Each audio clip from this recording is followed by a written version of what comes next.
Hey guys, I'm Christy Gloyd, and this is Cassie Gomez. We're here on this very busy day in the middle of spring, coming to you to answer these questions because we feel like it's important. You know, when people are busy, they do what's important. That's what gets done. So we're here today to actually bridge the gap between parents and teachers and administration in our Hawley School District. And we couldn't do that without you. So thanks for the ones that sent in questions. I know there's more out there, and I think a lot of people wanted to see how this was going to go before they sent in. So I think we'll have some more in the future. But Cassie, tell us about yourself real quick before we keep going. So I'm originally from Baird, so I've grown up in a rural community. I went and taught in Abilene for a little bit. I was at the point in my career where I had my principal certification and everything was changing, and I was looking for a new avenue of leadership to, make change at a different level, not just with students, but also with adults. I started just applying for different administrative jobs. I got a call to interview at Hawley. I almost did not come for that interview. Change is scary, so I was not sure, about the direction I wanted to go. But from the moment I came and interviewed, and with the interview committee, I knew it felt really comfortable. It felt like home, and I knew God had chosen me for this place for a reason. And ever since then, it's been great. My own children are thriving here. That was really important to me. I always say I'm a mom first, so my children have to fit well wherever we go. And so it's been so great to be a part of a community that cares so much about your kids, not just the good things about your kids, but they'll let you know if they're struggling or they're not behaving well. I appreciate every ounce of what Hawley's poured into my family as well. And I look forward to continuing to try to change and do great things here as well. That's awesome. I'm Christy Gloyd. I moved here in 2020 from down at the border, and we moved from North Carolina in 2017. So it actually took me 17 years, or it took my husband 17 years to get me to Texas. My roots were very firmly planted. But he said, hey, I'm going to take this job, but we'd have to move to Texas. And God said, it's time. So I said, okay. And here we are. We came in when my kids were in 1st and 8th grade. So my experience with middle school is very minimal, for Hawley. And, but what I've seen so far, like in the beginning when Liberty was here, there was she started school and she's like, oh my gosh, Mom, we are in the zoo because there are kids jumping on teachers' backs. So, and that's the small town Hawley, the kids grow up with these teachers. They know them like their family. Yeah. And so there's some good and bad things to that. And at first I'm like, holy cow. But then I'll never forget the first time I met you in the classroom or school atmosphere, because I met you first through basketball, but I had no clue that you were in administration. But that first school board meeting, when you stood up and gave the report on the things that were happening and the things that were going good and the things that you needed to change, I'm like, man, she is here to get some stuff done, and I like this girl. So and that was over a year ago, I think. Yeah. Or 2 years ago, the first time I was going to run for school board. Yeah. So, and that's school board, that's why I'm here. I was going to run for school board again this year, but I felt that God was leading me to do something where I could be more hands-on to the day-to-day activities inside these walls. So that's why we're here, to bridge the gap. And we sat down the first time 15-20 minutes. I had to take off my watch because apparently I turned off the stupid video.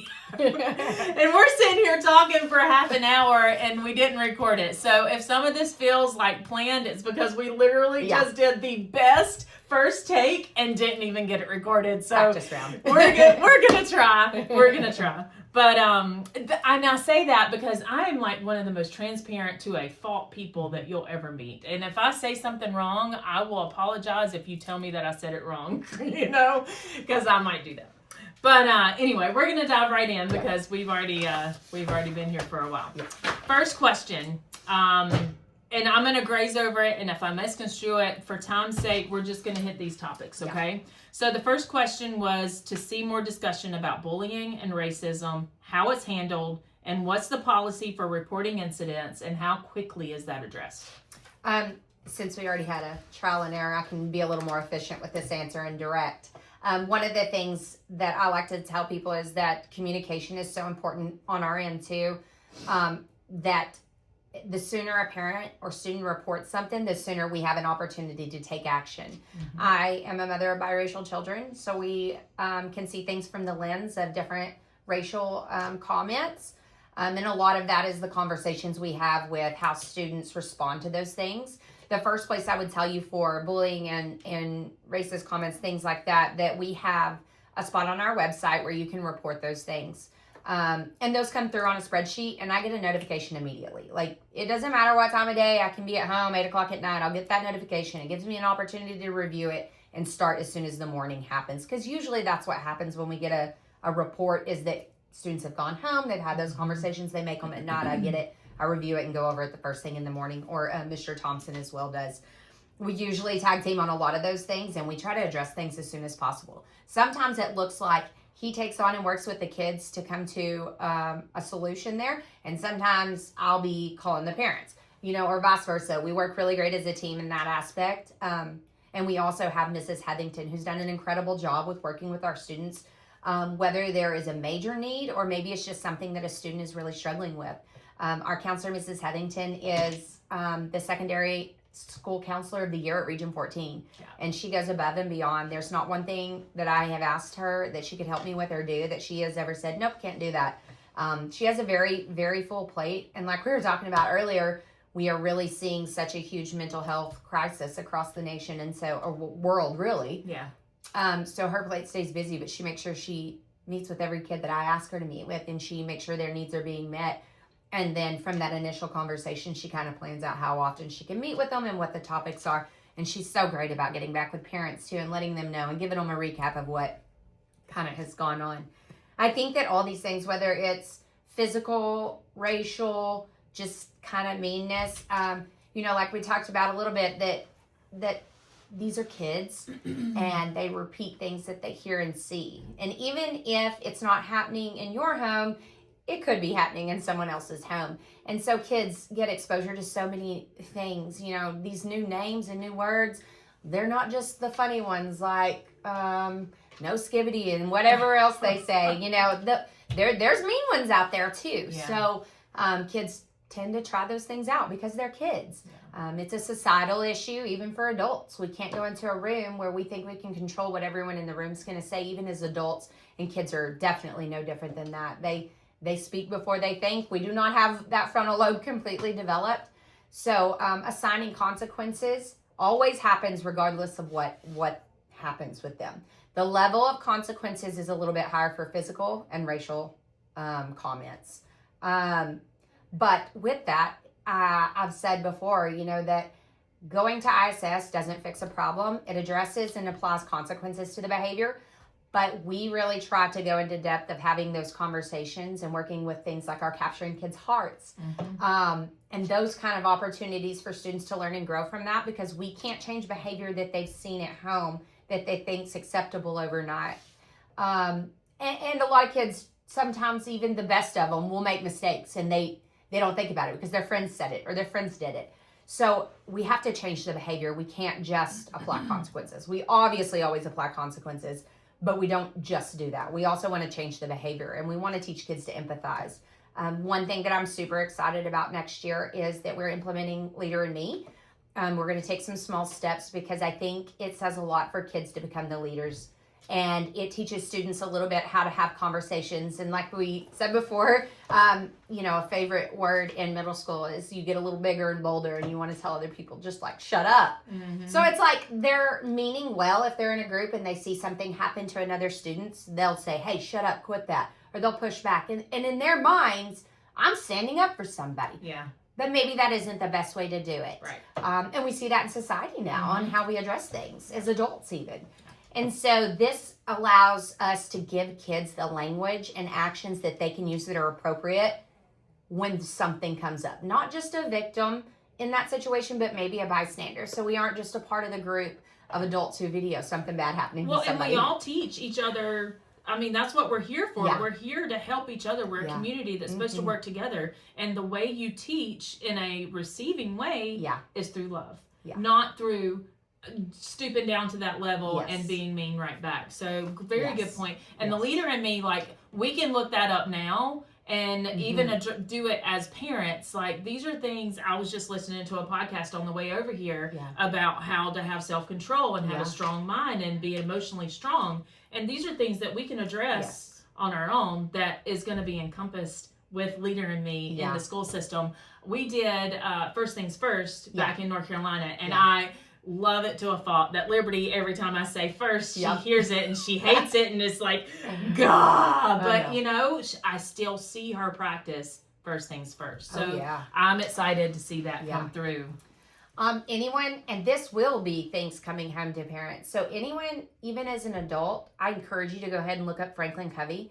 When I was introduced to Leader in Me for the first time, I applied it to my adult life because it made sense. Right. So I have these conversations still with my kids, even though we're not doing that. And it's just game changing for your whole life, how you approach things in your life, you know, putting first things first, beginning with the end in mind. What do you hope to come out of this? And that's the conversation I have with parents sometimes when they come in and have a conversation, because a lot of times if you want to come meet with me, I know it's because you're upset, and I want you to feel heard and I want you to feel seen. Same thing here. I love meeting with people and having conversations, even in the hardest moments, because transparency is important. Communication is important. It's hard for me to reach. We have roughly 204 kids on this campus, and not every kid is in a home with just a mom and dad. So they may have like 4 different people who are up here and on their list of people who come and see me. So there's a lot of adults that I try to talk to. I won't always be perfect, but I always really strive to have conversations. One of the things, like I was telling you before, that even my kids, you know, sometimes don't see the full picture, because we were out of town at a baseball tournament and it's like 6:00 at night and we're trying to get to dinner and he wants to go do fun stuff right now. And I'm emailing and messaging parents back and trying to get ahead of things because I want them to get the full picture. And he's like, Mom, we're supposed to be getting to do this. Stop working. And it's hard, but I go that extra mile because I do want parents and families to be seen and heard, and to know that we are working on those things. I'm not always going to give the answer that everybody wants. I don't always get the answer that I always want. And sometimes you give the wrong answer and like, man, I should. No, I forgot about this aspect. That changes the whole answer. So yes. So there are lots of things that I think, you know, to look at. But teaching us how to be transparent, just with the questions that we took, it took a lot of vulnerability on not just me as an administrator, but on my staff to be okay with us doing this, just because you don't change anything by being in a comfortable space. Oh, yeah. So the opportunity for us to get to do this obviously took some vulnerability. I want to be perfect all the time. It's a terrible thing to have to feel that way. But I know that I won't always be perfect, and I can just be very vulnerable and transparent and try to work and communicate with families so that we can find a common resolution. Awesome. And that makes me think, I'm sitting here like, you want to be perfect all the time, and I'm like, I'm never perfect. You better get used to it. This is me. But I will admit when I'm wrong, Chris. I will. I promise. The second part of this question, and you talked about this, you know, what are resources for kids who struggle with testing anxiety or emotional stress at school? We know Misty Headington is an amazing counselor, and she's been rewarded as such, but she can only, just like you, there's 204 students in here, and we lost the counseling system that we had last year. So what's in place? Leader in Me, is there anything else in place that kids can go to for direct counseling? Let me add a little bit to that too, because I'm going to backtrack a little bit here, because they were talking about, and this, maybe I'm jumping ahead, the parent hub that I was talking about putting together, and a monthly parent newsletter. I did send one out this year, but it is very time consuming. I send a staff newsletter out every week, so everybody's on the same page. But who better to send that out to than parents? And putting resources on there. So a parent hub where you can access different things on there, counseling services, administrative schedules. And I know we can do a lot of that on the website, but there's so much more. And sometimes we don't think about going to the website. So knowing you have a one-all spot for each campus to go to access those things, maybe it's a fill-out sheet. How are you feeling today? And the kids get an opportunity to, and the parents get an opportunity to. But also just kind of connecting with Region 14 and being able to show parents that they have other things outside of the school system so that they can resource out is really important. Talking about testing anxiety and things like that also is a conversation that we've had here on campus, and it's something that will roll out change next year. We're in a transitional year right now with all the changes going on with all of our and they're not going to stop. The changes are going to keep coming. They will definitely keep coming. So one of the conversations we had in our PLCs, our professional learning communities, we get together with our teams and we talk about, which is new this year. So the communication on campus has really improved because we're meeting more than we ever have. One of them, brought up that, well, the student, doesn't want to get on the Chromebook and doesn't want to take his test. And he says he doesn't like testing. How am I going to help him with intervention? And I'm like, the intervention is he has testing anxiety. So we don't just target, academic deficits. What's the emotional deficit tied to that? That's his intervention. His intervention is working on testing anxiety. I'm sorry, that's hard too, though, because there's such a fine line between defiance and actually having anxiety. And every teacher almost has to be a certified counselor to address this with every kid. Yeah. So I think the parents need to help a lot on that too. Just because it could be I don't want to take a test today, and it could be just that day. So I think not only putting the stress on the teacher and the administration, but we as parents have to address this. Right. We don't just send our kids to school. We shouldn't just send our kids to school and say, you have a majority of time, only get them 4 hours. You got to figure this out. I just have to feed and bathe them. That's not how it works. Right. Parents need to take responsibility. And if your child has a deficit, as test anxiety, all of these things, I'm nobody special. I just came up here and I said, hey, can we talk about this? I reached out to communicate. And everybody, Miss Gomez has an open door. Everybody can email her, can call and leave a message. She'll return the call as soon as she can. But just be patient because she's one person. Literally, I think you're one person trying to do 4 jobs on this campus. I really do. I tend to put a whole lot of iron. I always say that, too many irons in the fire. But I will say, I don't think that I do try to do a lot because I have a great vision of change. And what I want for kids and what I want for families here and what I want to see it become. But I think you're only as strong as your team too, and I have an incredible team. Mr. Thompson does an incredible job of being right by my side if I have a situation come up. Same for me. I go straight to him and I'm like, hey, this is what's going on. And I think it's to the point now this year where we are on the same mind brave wavelength. And he does a really great job of making sure that he reaches out to families too. And it's so great because he's interconnected to the community because he grew up here. So it's great that he has that willingness just like I do. And it's great when you bring someone on who has the same vision and understanding and values and communication and transparency as you do. And Mr. Thompson does a really great job. So my team is very, very strong. And I think they've really bought into this vision and change. It's very hard. This year's been the hardest year that I've had. I know families feel that too. I think that, it is the collaboration, the coming together, what you're doing, reaching out was something already on my heart too. So it's just bringing that to life and making it happen and having people who are a part of your life, like you are a part of ours, and saying, let's do this, that's what makes great change. That's what makes great change. I agree. I think we're doing a good thing. Yeah. You tell us differently, but we couldn't do it without you because we have to know what's on your mind. Yeah. So I know I got a few questions and we like to talk, so they're going to take a little while.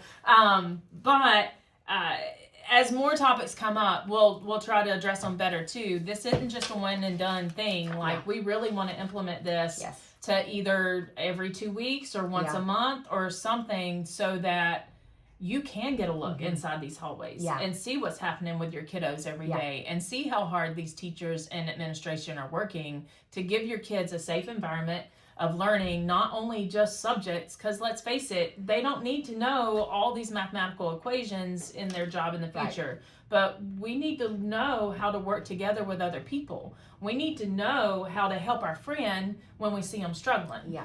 And that's what I feel like you've really implemented here, especially a leader in me. I'm so excited. I'm excited too. Okay. The last part of this question was most parents want to partner with schools, but clear communication and transparency about these issues would go a long way. And we're working on it, but you also have to seek. I fully believe that you always see what you look for. And that can be good or bad. Because if you're going into something looking for a problem, I don't know where to find this, or, they never put this out here, then you're not going to find it. But if you're like, I've got to find this, I've got to find, figure out this problem, then that's what you'll find. I always say, be your child's advocate. That is your job.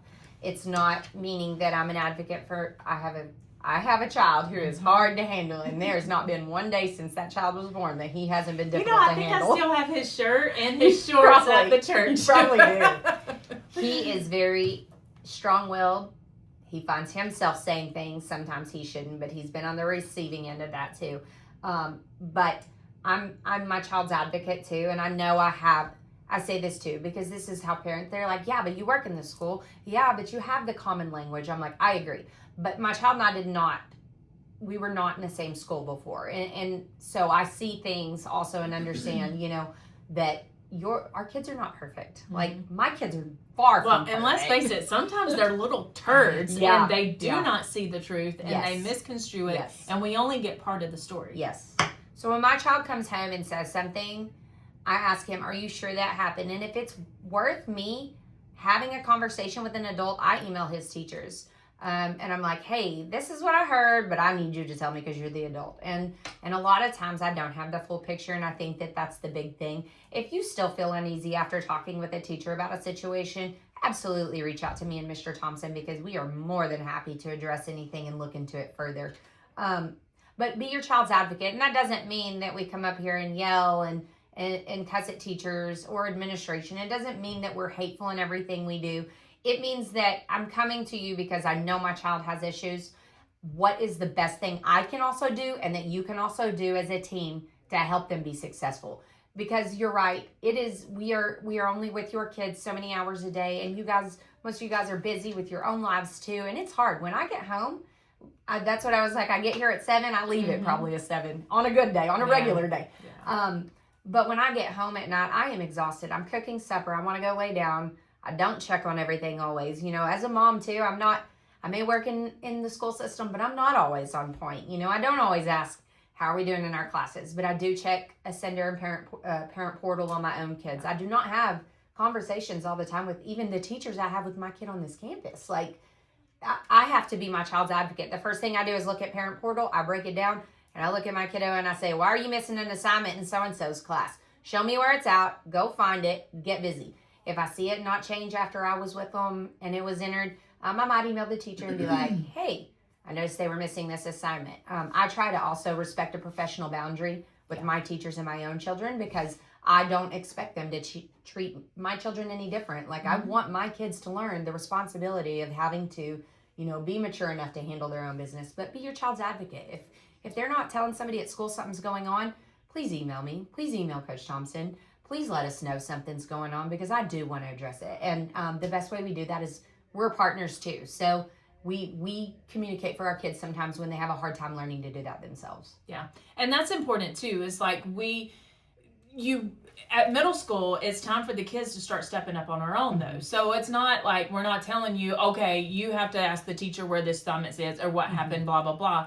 Like, me personally, how I do it is I also look at a sender. I talk to my kid. What's going on? What do you feel like this is the grade you've earned? Is there something missing? Right. Like, it's up to you to go to your teacher and figure out, because this grade on paper, it's an example of what you're doing in class. And you have literally earned this grade or you've not earned this grade. And I think a lot of times it's come to be parent and student against teacher and staff.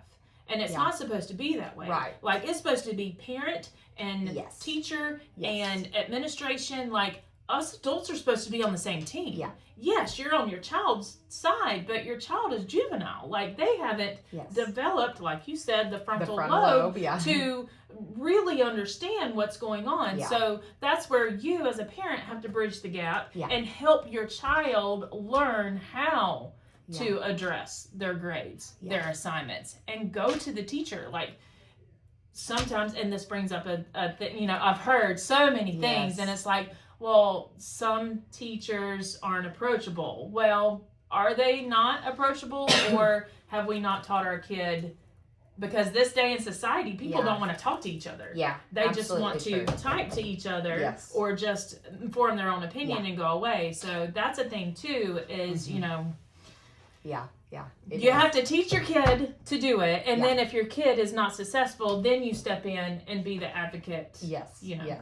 Long story short. Yeah, I totally agree. Yeah, I think I agree. The partnership happens between parents and teachers and administration for sure. And then we work with students. I'm not saying that every teacher's ever perfect, but I think the news now has betrayed just the bad. Yeah. I mean, it has. And it's a little intimidating for schools now. And I think it's created a barrier. But why not Hawley? Why not let's be the group that comes together and we have a great system going. We bring parents in. We let them get to see things. Why not build that bridge and bridge that gap? Why not be us to showcase, especially in this region, how great things really are? Because we don't want to form our own opinion thinking that something's bad when it's not.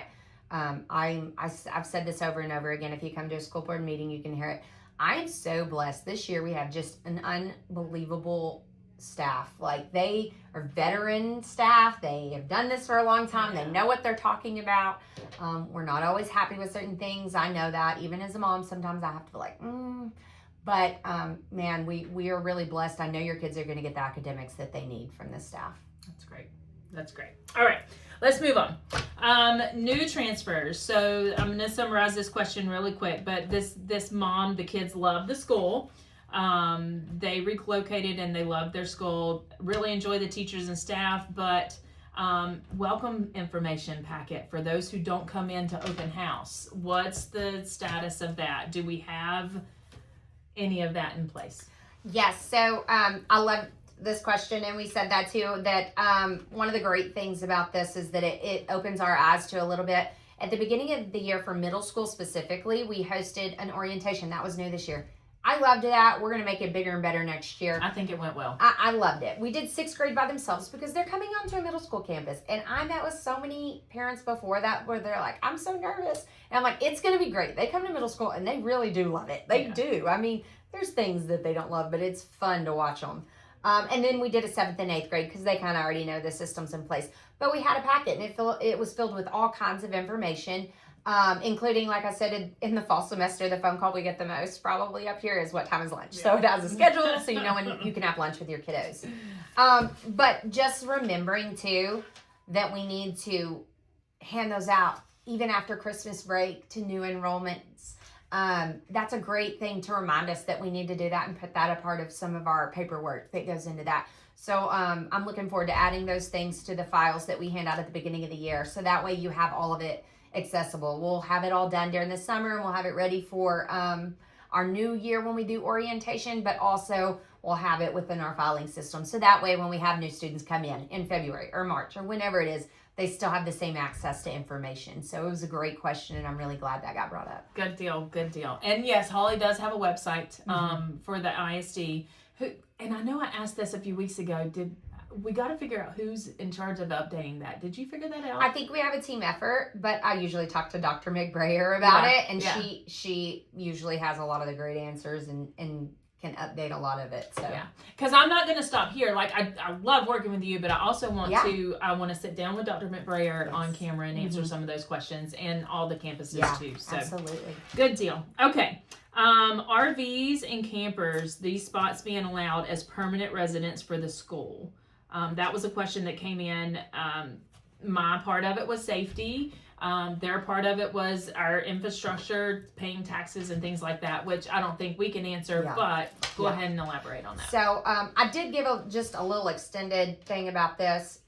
As far as those being allowed and considered as someone who can come to our school, there is this thing called McKinney-Vento, and if you look it up, you know it's basically how students live, and it may not seem like a unusual living situation for a lot of students. Like we were saying, there's some really nice RVs, and I'm like, when I'm older, that might be the route I want to take.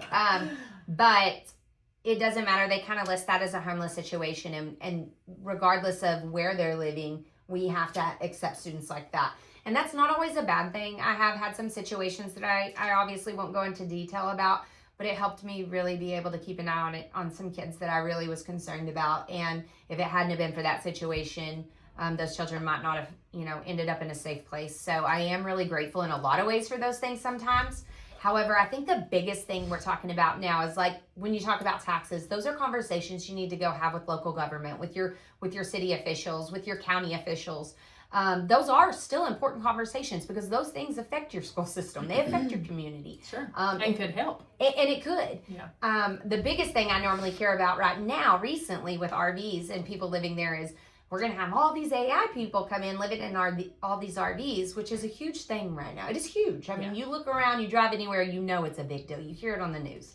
But I will go as far as to say we have 0 students here right now whose parents are living in an RV due to working at the AI plant. So, and that's just middle school though. That's just middle school. Not sure about elementary. Or but even with all the campuses, I think district-wide, very minimal, if any, very minimal. I do have students who were already going to school here, who have parents that have gone to work at the AI plant. They were already from here. They've already been living here. So it's really not impacting us right now the way that I think people think it's going to impact us. Could it impact us in the future? We're all kind of in the same boat there. We're just kind of waiting to see. But as far as this issue, I would say you need to contact your local government. Go be a part of those things. The city council, have conversations with them, and just kind of see what their thoughts are. You can probably have a lot more come out of that if you have those conversations with your local officials. Yeah, I think those answers will be there too. I love this question because I love when people want to be a part of the solution. How can parents be of more assistance to our students at home? Mine doesn't come home with homework. Can we get topics or a general idea what we can discuss with our children in regard to school? I love this question too. I think right here, right now is exactly a starting point. This is more transparency, more communication, and more access for parents to get information too. Many years ago when I was in education, they started this no homework policy because, studies prove that homework does not deepen thinking. It does not change normally the aspect of a student's academic success. It just doesn't.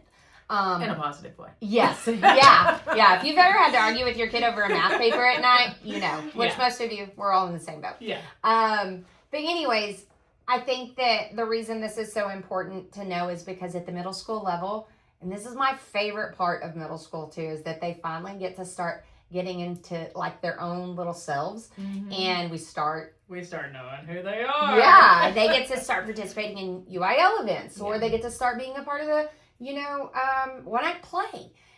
Kids get super busy, and they are just now understanding how to manage being gone from school and workloads and stuff. So we say no homework, but realistically, if your child's gone for track or whatever it is, they're gonna have homework. We call it makeup work, right? Yeah, right. But I love this question because we want to put more things in your hands if your student is struggling at home and you want to be a part of that. And I love that because it is hard. It's hard as a mom. The hardest thing for me as a mom, like I said, is when I get home at night, I'm exhausted. So I don't want to sit there and go through hours of work, but I also am like, is my child struggling? How can I help them? Honestly, if you want me to be super transparent, the best thing we could do for any of our kids right now is to get them to read more, because everything has reading now. So sometimes I like to make it like a treat day, and we go to the bookstore and like we get a coffee and you can pick out any book you want. Reading is tied to absolutely every academic part of the school system now. And if we look at the majority of our academic deficits, it's linked to reading specifically. But we want to create the parent hub so that you can go on there and get materials and you know where to find it, because actually there is a world of information out there to help your kiddos. Florida Center for Reading Research is a great place that you can utilize. And all of that will be on the parent hub that we're putting together. So that way you just click on a button, it'll be under English, and here's all the different things that you could use. It could be videos, it could be printouts, it could be TEA's, designated resources. So we want to put more things in your hand to help your kids too, and we love that question. But for right now, starting today, I would say, help your kids read a little bit more. It's not always easy. I always say having boys, my kids don't love fiction very much, But man, they love the nonfiction. They love biographies about sports figures or things like that. Informational text is the way of the future. Like, that's what we need to put in our kids' hands, is that informational text, so they can go out and do jobs and have opportunities. So there's also, like, my kids and let me just digress.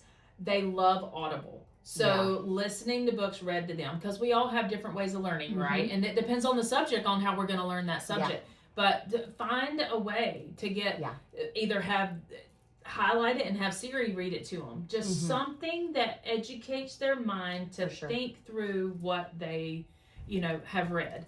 Because I think that recall on reading is one of the weakest things. For sure. Especially because AI is kind of scary. We got to combat that too, but that's a question for another day. That is a totally question for another day. Okay. We're new to Hawley this year. My biggest question was, how do I get involved? And I kind of answered this one on Facebook. Yes. But if you will, she said that she's not worried about her kids' grades, but she hasn't received an email or text or a call. And I don't know how old her kids are either. But what is the standard? Like, I guess we don't hear, if you don't hear anything, nothing's broken, right? So some teachers put out newsletters. Yes. Is that left up to the teachers to communicate with the parents? Let me give you a breakdown of what we require at middle school and what we aspire to do. Okay. First of all, when you enroll a new student, all that information gets sent to our and she functions on so many levels. Mrs. Florence does everything. I couldn't give her a label. Yeah. But she connects parents and puts them on. When we get new student information, it's like straight over to her, and she enters parents into Remind. Sometimes there's issues, so I would always call the office and be like, hey, what is your communication platform if you're unsure? Most of our parents already know that we utilize Remind. I get like 100 a day. I get elementaries, middle schools. Obviously, I send middle schools and high schools, and I get the district Remind. So we get a lot of them. So if you're not getting on, we definitely want to make sure that you get on there. And don't mute it. Yeah. I know it's annoying to get these notifications, but if you mute your Remind and then you say, I didn't know, you created the problem. Yeah. So, sorry, segue into that, because I do, and even my friends do it, and I used it for basketball, and they didn't get the message, and I'm like, communication is a two-way street. Yeah. Okay. Well, and I laughed because we actually, Remind this year was so wonky. So, like, even I had something happen with mine, and McBurry's like, is your messaging work? I'm like, yeah, it's working. I hadn't changed anything. And so sometimes you didn't get it. Yeah, I didn't get the messaging. So, like, sometimes updates or something weird, it turns some of it off, and we thought it had to do with the office hours, which was automatic on there. It was already set up that way, so we just took them off. So I'm like, if it's not working too, we'll fix you. We'll help you find the way to fix it. If you hadn't seen a message in a while, there's a problem. Yeah, we send them out. I mean, I weekly for sure. But we also, yes, teachers probably have the ability to create their own stuff. I have teachers here who send things out Remind, and then I have another teacher who sends things out through email to all the parents, because it is harder to send the information and stuff. She does an excellent job about sending out the week's worth of work that she's doing in the room, so parents have it too. So it's easier to send it through email because it won't link all those documents through Remind normally, and it would be chaotic. So I have teachers kind of on all different levels trying to communicate different things. We always ask them to reach out to parents or reply to parents within a 24-hour business day period. So if you message a teacher at 4 o'clock on a Friday, you may not hear back from them until the end of the day Monday. And that should be acceptable. Yeah. I mean, they have families, they have kids too, and they're trying to keep up too. I mean, like I said, we go 7 days a week, and my kids are highly involved in things. So even if I didn't have mine on the go and answering emails on the go on my phone, but we don't want these great teachers to burn out either. And I don't want them to feel like they have to do things on their own time. I don't want to lose great educators who are going to give your kids the best academic experience just because they get burnt out, because they feel like this is too much. Yeah. And it feels that way. You know, most of us have been at a point in our lives where we're like, this is too much. I'm burnt out. I can't keep going at this rate. So and we don't want that either, because sometimes you don't Yeah. realize you're burnt out, Mhm. and then your demeanor changes, Yeah. and then you get meaner, Yeah. or you're not as patient with somebody. Mhm. Like, I mean, there's Mhm. things that we can help. For sure. Yeah, For avoid sure. that. Avoid that. Yeah. Okay, this next one is so this is a strong statement saying the kids can't go to bathroom in class. Is that a rule? Can they go? No, it's not a rule. I will say that first and foremost, it is not a rule. Okay. Teachers have the ability to let kids go whenever they want. Usually what you will hear, because actually I had my own child and I had this conversation the other day. He's on middle school. Yeah. What happens is, and I agree, there was more to that question, I think, about 3-minute passing periods not being enough in time. between class, For and sure. not enough time to go to the restroom. Yes, Yeah. and all of those things are valid. Those are very valid. A lot of times what they do in almost every class, and I'm going to total transparency, I'm not saying there isn't a time that a child hasn't been told, no, you can't go to the bathroom right now. I'm saying it's usually during a part of a lesson, like, can you wait? Because we have 48-minute class periods. And, when you take off 5 minutes coming into the room and getting ready, 5 to 10 minutes, before the end of the time, it's very limited time. And teachers are the world's, biggest person about, this is my time. I got to have all my time. I only get this many minutes. And I want to make sure that, and we love that about them. Because there's a lot to teach in that little bit of time. Yeah, because they want to add value to the little time they get. But it's a conversation we can continue having. Honestly, I have not run into a whole lot of issues other than it's usually happening during an instructional time. And most of the kids that we have conversations with is because they're avoiding class time. And sometimes I think teachers are just trying to figure that out. Who's trying not to have to take a test? Who's trying not to have to do that? 3 minutes, you're right, is not a huge amount of time for kids, especially when you think about kids going from campus to campus. However, our school day starts at 7:50 and it ends at 3:40. So that's a long there's day. no wiggle room, right? Yeah. But it is something that I think it is important, and I want to continue to have those conversations. These are one of those things that it's usually on a need-to-need basis, and it's individualized.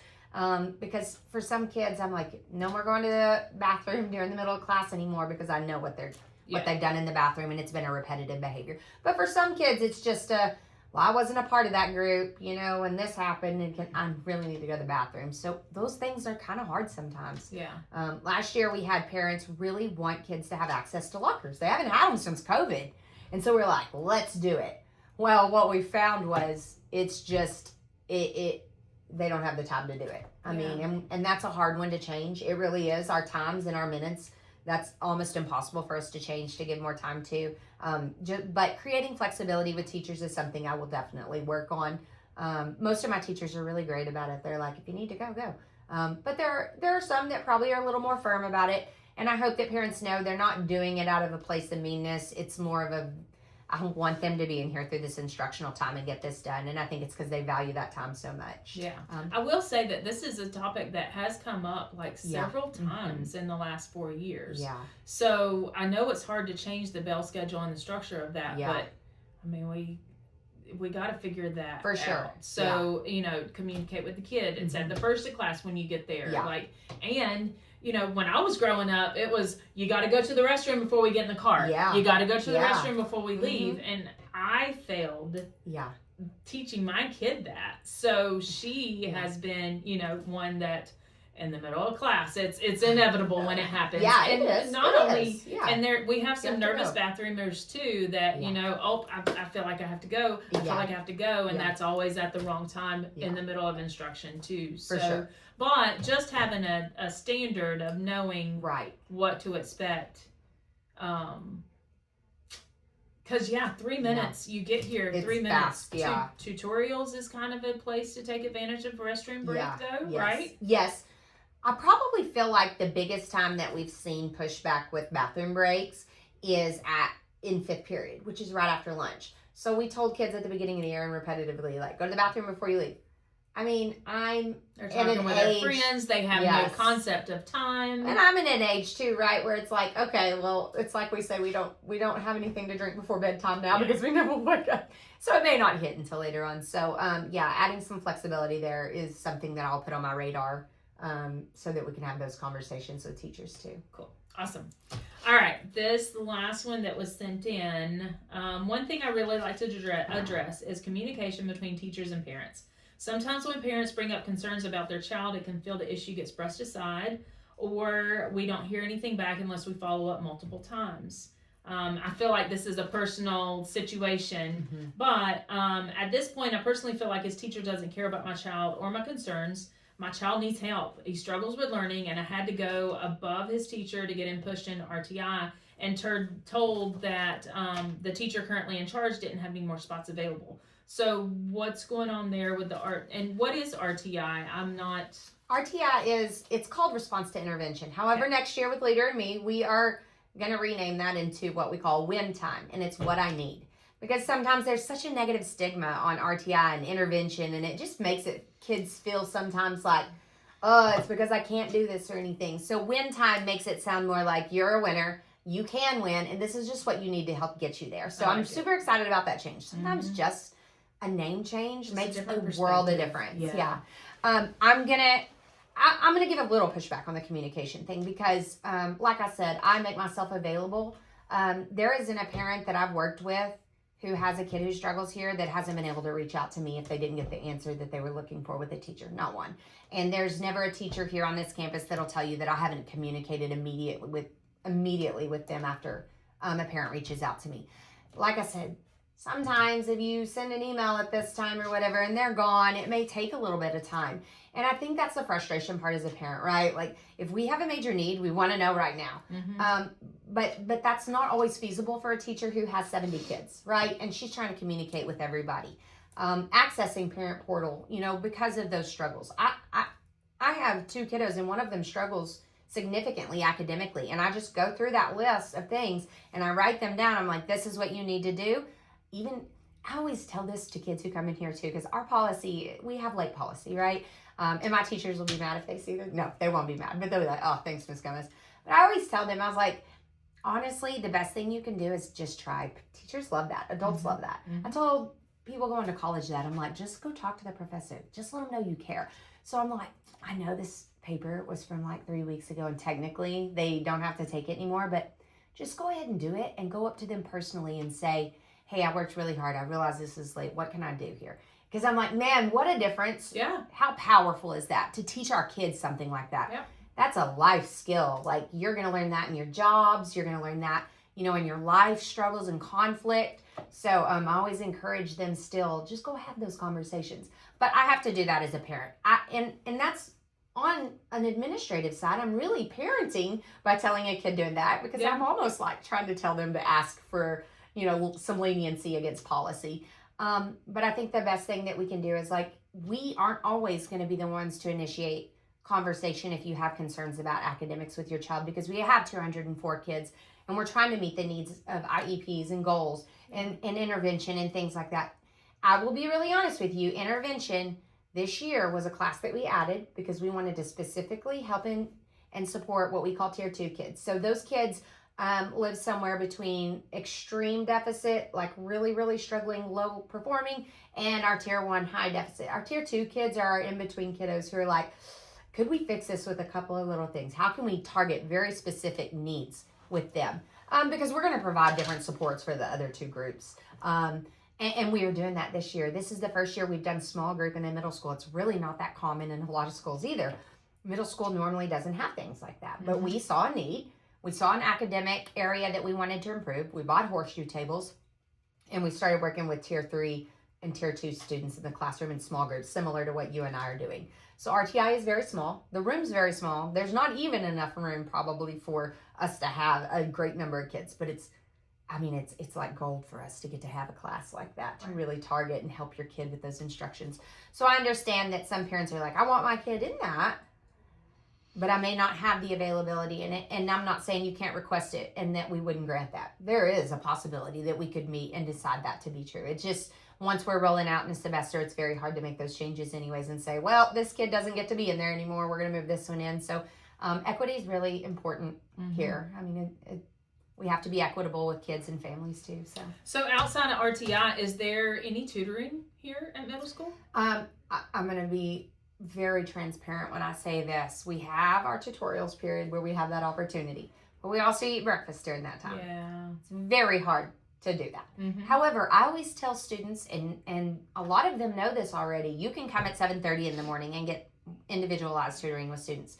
We also have Tuesday school. Mr. Thompson does an incredible job of resourcing out and finding students, and he gets letters together. Most of you probably know this by now. Tuesday school is a great time also just to give your kid, I wouldn't say it's necessarily tutoring, but Ms. Brenham and Ms. Musselman help with that, and they will help your students with any work. So if they get overwhelmed or overloaded, they have an opportunity at Tuesday school.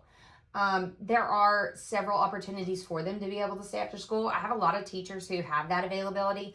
We're in middle school, so I have a lot of coaches too, and they have obligations. But there's never, like, if you can't do 7th grade science with that teacher after school because he has a coaching responsibility, I have 2 other really great science teachers here who are more than willing to help support in that area too. So I think the best thing is that everybody's really, like, I have a great group that's willing to pitch in and help wherever's needed, whether it's their student or not. So we do have some opportunities there for some tutoring, for sure. Awesome. All right. Well, those were the questions that were brought in directly on my post and everything. I had some other things, but I think we've taken a lot of time today. Yeah. So I want to touch them on a different time, but I do want to, in closing, like when we first sat down, you opened my eyes to some things that were forward motions. Mm-hmm. You opened my eyes to some things that I didn't necessarily think about because, you know, with staff discipline and Mm-hmm. things like that, like Yeah. there's confidentiality rules that you have to Yeah. follow and things like that. So let's kind of, in a nutshell, summarize. We talked about leader in me. We talked about, you know, enforcing the win. Like, in summary, with the hiccups that you see happening in school, what are like the focal points moving forward? Because we're almost, let's face it, it's almost the end of school year now. Yeah. So moving forward, the parent hub, Yes. like when are we expected on this side of the parent to see these things? Is it by next school year? Yeah. And what's your plan there? So my goal looking forward is that I want to have all these things completed to send something out at the end of the school year so that parents have access to different information throughout the summer, so that we don't see that summer, they call it summer slide, right? Where kids, and like, let's be real, it is a great time for kids to just have a little bit of freedom and do stuff. But doing the small things, right, could really help. And so, like, it doesn't even have to be paperwork, things like that. But I would like to go ahead and have that parent hub ready to send out at the end of this school year. You know, it could be educational videos, you know, fun things too. Like, one of the things that my son enjoys right now is those little bracelets, you know, where you can follow animals all over the world. You know, we have a shark and a turtle. Our teachers had started that. Like, there's a lot of fun things that happen. I think it's just putting it out there. And then a newsletter for what we hope to happen during the summer and when we should see you back. So that way it provides clarity closing the year, but also starting the year of what we're looking forward to. We have a lot of really great things. Like I was saying, I can't remember if I said it now or earlier, but 6th grade coming in, you know, we were told a whole lot of things about them being a rowdy, rambunctious group. So we came in with those expectations. We set them high. We encountered several things in the fall. We realized there was a need for change in certain areas, so we tightened up. I mean, we line them up outside after PE now because being in PE is the hardest time. It's an unstructured time. We want it to be fun for them. They need that relax. It's like I tell the adults, they need a period where they can kind of let go a little bit too. They're just kids. Yeah. Same as we need that conference period. Some days I'm not writing out lesson plans. Some days I just taking a minute to like regroup, right? Talk about anything other than school. I just need a please. minute. Yeah. Yes. The kids just need a minute. They're just kids. Like, we can't expect them to just constantly be on the go. But implementing some of those things has made such a difference. Like I said, we came in like a lion in the fall and we're leaving like a lamb. This has felt a lot better because we put in the work at the beginning. We're not gonna have perfect times. That's no such thing. Kids are meant to make mistakes. They don't learn unless they make mistakes. Neither do I. Yeah, so that's not uncommon. And I try to reassure parents, like, your child has done so great this year. They've come a long ways. If something happens, it's not the end all be all. It could be a minor setback, but that's okay. We're going to keep rolling forward. You know, there's no reason for us to think that one thing happening with a kid is the end of the world kind of thing. But in middle school, kids think something happening is the end of the world. It's all over. So we have really great things happening. Being a transitional year and going through some growing pains is what we're having right now, and we probably will next year implementing some things. But everything that's coming out of these things is very positive, and I think that this partnership is going to be great for our communities. We just want you to see more of all the great things that are happening, because really the bad is this small and the great is this big, and you need to be able to access and see all of that too. So and coming down the pipe, we're going to schedule the next time like where you can step into the kids' classrooms. We do want to take this mobile and go see what they do, go see what they do at PE, so that you can actually not hands-on but eyes on see what's going on. And okay, it might be planned, or we might pop in on a teacher. You never know. They might not know we're coming. But we really just want to help create an environment in a two-way street. A lot of this is about communication. And I don't know, I'm not special. I just follow through until I get an answer, you know? And so if you're having an issue with a teacher not letting your child go to the bathroom in that period, reach out to the teacher. If you've reached out to the teacher and you haven't gotten anywhere, there's a chain of command. Come to Miss Gomez, you know? And if you've gone to Miss Gomez and you haven't gotten where you want to go to the superintendent. Like, there's a chain of command and an expectation of getting an answer. Walking away without an answer is honestly your fault. It's my fault. If I walk away without an answer, I haven't communicated well enough to get my question across. You know, and we're not here to point fingers or anything else. We're just here to help everybody work together to get the best of everything, right? So those things are coming down the pipe. I'm going to put more posts on Facebook. You've got my number. It's everywhere. Ask more questions. If you feel we didn't address your question, send me a message and say, no, this is exactly what I was looking for. Because like I said, we want to get the answers to your questions. But thanks for doing this. I'm really excited. I know this lasted probably longer than we planned because we messed up the first half hour. Well, we saw a deficit, and this is how we want to move forward with it. So I think that's important. We want to make sure that we put first things first. So that's right. That's right. And watch the leader in us grow, right? Yes, absolutely. So, yay. We'll be back with you soon. Thanks for tuning in, and we look forward to hearing from you. Thank you.